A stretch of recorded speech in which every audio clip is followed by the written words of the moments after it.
There's this common idea that teaching an adult to read is pretty much the same as teaching a child. You just use bigger books, right? But what if that whole approach is just wrong?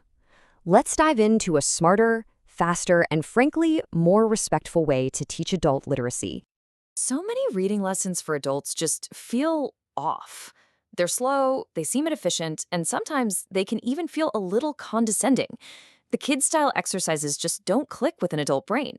So what's really going on here? Where's the disconnect?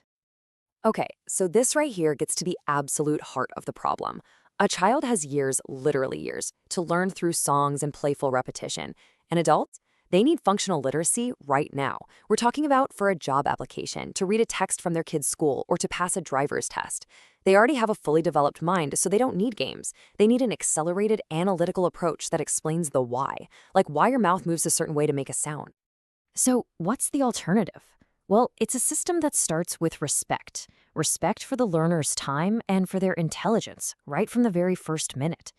This isn't about remedial education. It's about an accelerated decoding course for a capable, motivated adult. So how do we get that acceleration? We use a map. It's called the High Impact Hierarchy. And what it does is pinpoint the exact skills, the ones that let you hear and work with individual sounds and words that are going to give you the biggest bang for your buck in the shortest amount of time. So this map has 3 levels, or tiers. Tier 1 is the most basic stuff, like rhyming. Tier 2 is the real powerhouse, breaking words apart into sounds, that's called segmenting, and then pushing those sounds back together to read the word, that's blending. And Tier 3 is the really complex stuff, like mentally swapping sounds around. So for an adult who's in a hurry to learn, where should we be spending our time? And here it is, the first really radical idea. You just ignore Tier 1 completely.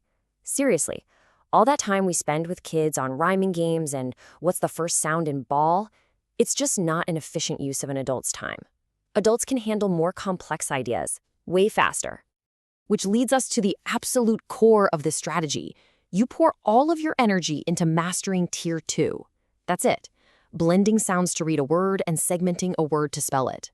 These 2 skills are the engine of reading, and adults can learn them directly without any of the kid stuff.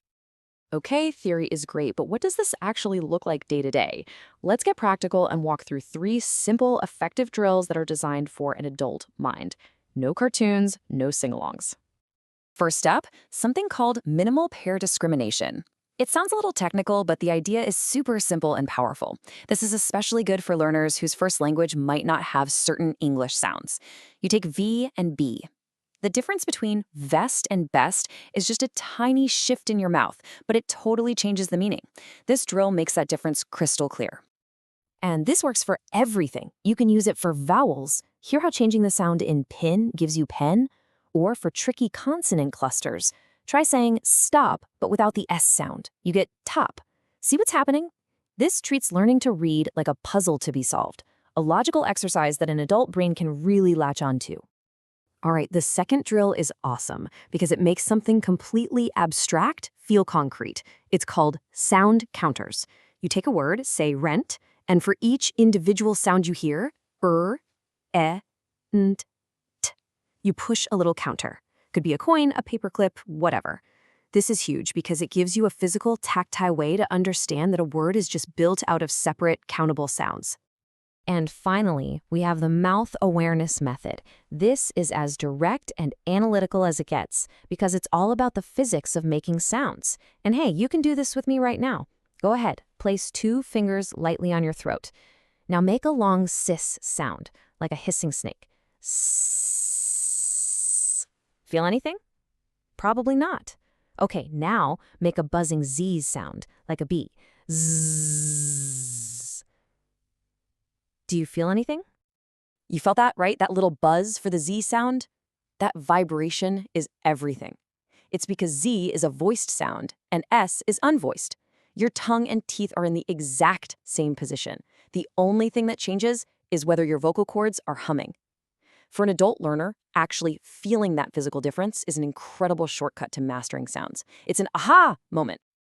So we've talked about what to focus on, but just as important, maybe even more important, is knowing what to leave out. In a system built for speed and efficiency, teaching less is often way more effective.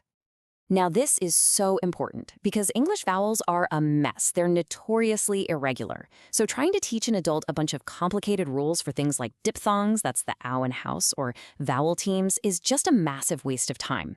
You know that old rhyme, when two vowels go walking, the first one does the talking?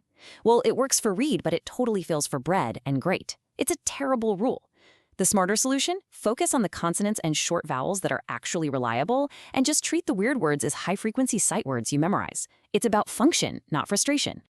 Okay, and all of this, the high-impact drills, skipping the confusing stuff, it all leads to the single most important takeaway of this whole approach. I call it the 10% rule. It's what puts all these phonics drills in their proper place. 10%. That's the magic number. All those powerful phonics drills we just went over, the minimal pairs, the sound counters, the mouth awareness, they should take up no more than 10% of any lesson. Because here's the golden ratio. That 10% of phonics work is just the tool. It's the key that unlocks the words. The other 90% of the time has to be spent actually using the words, building vocabulary, recognizing common sight words on sight, and putting it all to use right away by speaking and writing. So the final critical takeaway is this. Phonics is the key for sure, but application is the actual door that it opens. So we've broken down a really efficient, respectful way to teach reading. But the bigger question this leaves me with is, where else are we using a big kid method when a faster, more analytical approach would work so much better? It's a powerful idea, and it goes way beyond just learning to read.